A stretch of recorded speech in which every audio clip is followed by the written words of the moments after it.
Hola chicos y chicas, bienvenidos a este nuevo video. En esta oportunidad te voy a hablar de la programación orientada a objetos. Quiero que en este video te quede totalmente claro y si no es así, por favor me dejas cualquier duda en la caja de comentarios. Entonces pensemos que la programación orientada a objetos es un paradigma de programación. Cada vez que escuches la palabra paradigma, debes pensar que es una forma, una manera, un estilo de hacer algo. Por lo cual, entonces, un paradigma de programación sería una forma, manera o estilo de programar. En este estilo, nosotros pensamos en objetos que modelan nuestro sistema. Todos esos componentes necesarios para resolver nuestro problema tenemos que modelarlos. Vamos a hacer un ejemplo muy sencillo inicial para aterrizar este concepto. Tenemos un sistema académico. Podemos pensar en un sistema académico que hay unas personas, pero esas personas podrían ser unos estudiantes. Los estudiantes podrían tener unos componentes de aprendizaje para dar, es decir, unas materias. Un docente es una persona. Un docente podría también tener unos componentes de aprendizaje. Entonces, miren que de forma general estamos pensando en objetos. Una persona es un objeto, un estudiante es un objeto, un componente de aprendizaje es un objeto. Ustedes podrían decir, no, pero persona no es un objeto. No, en realidad, desde el modelamiento sí se considera un objeto.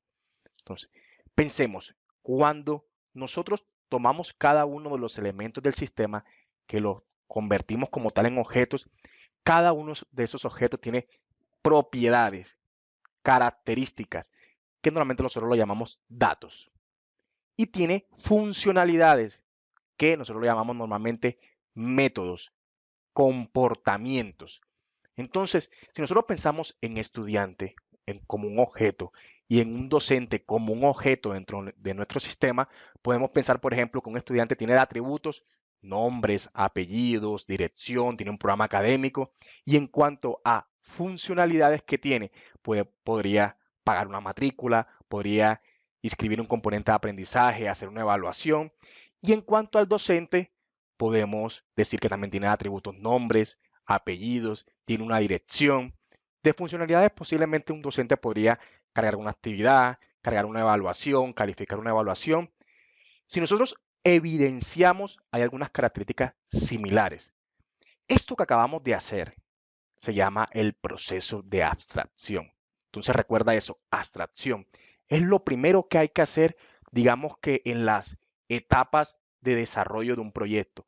Pensar cuáles son mis componentes del sistema, cuáles son mis objetos, cuáles son sus características, cuál es la forma en la que se dan esas comunicaciones en cuanto a las funcionalidades. Proceso de abstracción. Si no realizas el proceso de abstracción, obviamente se te dificulta darle una comunicación entre los objetos y definir todas las propiedades y cómo realmente tu sistema va a funcionar. Entonces, tenlo en cuenta, la abstracción, muy importante al utilizar una programación orientada a objetos. Entonces, pensemos en esto. Ya tenemos unos objetos, sabemos que realmente tenemos que definirlo. La forma de definirlo es en una clase. Piénsalo como una plantilla para la creación de objetos, así como podrías pensar que un arquitecto hace un plano y con ese plano se construyen muchas casas, edificios y demás. Pensemos que una clase es eso, un plano para crear objetos. Entonces podemos tener un plano, una clase para crear un estudiante y podemos crear tantos estudiantes dentro de nuestro sistema como realmente los necesitemos. Podemos tener una clase de docente y podemos crear tantos docentes en nuestro sistema como lo necesitemos. Ese proceso de crear objetos basado en una clase se llama instanciar. Entonces, cuando creamos un objeto, tenemos una instancia de un objeto. Tengámoslo en cuenta entonces. Muy, pero muy importante. La clase viene siendo nuestra plantilla, nuestro plano para crear, digamos, nuestro objeto. Y cuando lo creamos, estamos haciendo un proceso de instanciamiento. O realmente lo que decimos es, estamos creando una instancia del objeto. Entonces tengamos en cuenta las características que hemos abordado y los conceptos.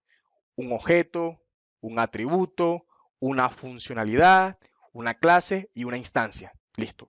Con que tengas en cuenta estos cinco, digamos que conceptos y aspectos principales, ya realmente tienes una base para saber cómo funciona la programación orientada a objetos. Pero entonces, ¿cómo podríamos relacionar todo esto? Pensemos en algo. En un sistema académico, una persona llega a una institución, paga una matrícula y se convierte en un estudiante. Listo, esto es válido. Digamos que es un caso de uso válido que se puede dar realmente en un sistema de información. Otra persona llega a una institución y por medio de un contrato se convierte en un docente. Y ese docente podría dar, digamos que unos componentes de aprendizaje. Otra persona podría llegar a una institución y a través de un contrato de trabajo se podría convertir también en un docente y daría otros componentes de aprendizaje. Todo esto que estamos diciendo realmente hace parte del modelamiento de la programación orientada a objetos. No es lo mismo cuando un estudiante realmente hace un pago dentro del sistema para como tal dar un componente de aprendizaje, no es el mismo comportamiento desde cuando una persona hace un contrato o firma un contrato para convertirse en docente. Son cosas totalmente distintas, pero que se modelan a través de objetos y comportamientos que esos objetos pueden tener dentro de nuestro sistema. Entonces, frente a todo esto, hay unas características muy importantes de la programación orientada a objetos. Y esas características realmente cuando se dan, podemos decir, listo, este es un lenguaje en el cual se basa la programación orientada a objetos. Existen varios lenguajes realmente que utilizan la programación orientada a objetos. E incluso actualmente la programación orientada a objetos es la que tiene, digamos que, el mayor uso en los lenguajes de programación. Entonces pensemos en estas cuatro características: abstracción, encapsulamiento, polimorfismo y herencia. Pero, ¿qué significa todas estas características? Vamos a explicarlas cada una. La abstracción fue lo que hicimos anteriormente. Modelamos las características de comportamiento, es decir, pensamos en esos objetos que debería tener nuestro sistema y detectamos cuáles eran las características, los valores, los datos y cuáles son esas funcionalidades que debe tener. Eso ya lo hicimos. Eso está claro. El primer, digamos que, proceso o etapa que se debe hacer al iniciar un desarrollo de un software. Encapsulamiento. Entonces, pensemos en algo que es donde nosotros debemos limitar y controlar el acceso a las propiedades y funcionalidades. Pero ¿cómo así? Posiblemente sea confuso, pero veámoslo de una forma muy, pero muy sencilla. Si una persona debería pagar una matrícula para convertirse a estudiante, ¿qué debería ocurrir? Que existe una seguridad y una comunicación para que ese proceso se diera, ese proceso de conversión. Entonces, ¿qué tenemos? Que hay unas relaciones, unas comunicaciones que realmente están permitidas y otras que no. Una persona no la podemos convertir directamente a un estudiante sin realmente hacer una liquidación de matrícula o algo así. Entonces, todo ese proceso de comunicación, de cómo se deberían dar, digamos que las relaciones entre los objetos, qué se podría modificar dentro de un objeto, quién lo podría modificar, todo eso está dentro del proceso y las características de encapsulamiento. Asimismo, por ejemplo, una persona, si se va a convertir en un docente, entonces existe un proceso que es encargado y tiene la facilidad y el acceso para realmente modificar la persona y convertirla en un docente con el respectivo contrato de trabajo. Entonces pensemos eso. El encapsulamiento es esa forma en la que limitamos y controlamos el acceso a las propiedades y funcionalidades. El siguiente es el polimorfismo. Múltiples formas relacionadas que puede tener un objeto. Múltiples formas. Pero ¿cómo así múltiples formas? Miren, cuando nosotros modelamos el sistema dijimos que una persona se convirtió en un estudiante y que una persona posiblemente en otro momento se convirtió en un docente. Esa parte de conversión que en algún momento se puede trabajar un docente como una persona y que un estudiante se puede trabajar como una persona, eso es distintas formas que puede tener el objeto. Porque digamos que aunque en definición de clase sean distintas, realmente tienen un comportamiento afín. Entonces podemos utilizarlo de las dos formas. Un docente se puede trabajar con las características de una persona o realmente un estudiante podríamos trabajarlo con las características de una persona. Podríamos generalizar su comportamiento. Ya cuando hablamos de otra característica que es la herencia, esta es sencilla.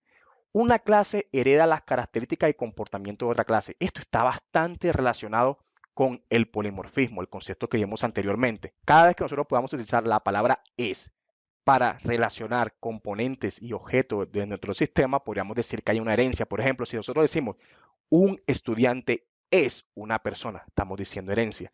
Un docente es una persona, estamos aplicando herencia. Normalmente es la forma básica para saber si en algún momento tenemos que hacer herencia entre objetos. Entonces, en este momento que tenemos en nuestro modelamiento del sistema sencillo, una persona en algún momento se convirtió en un estudiante, entonces podríamos decir el estudiante es una persona. Realmente lo que tenemos que saber con la herencia es que en algún momento podríamos heredar características y comportamientos entre una clase.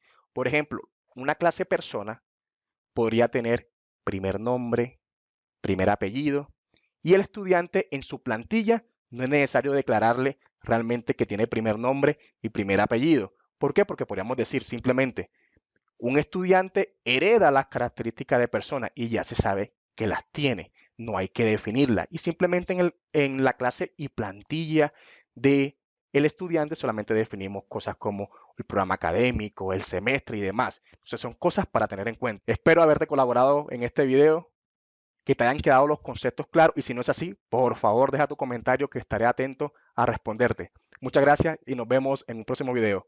Bye bye.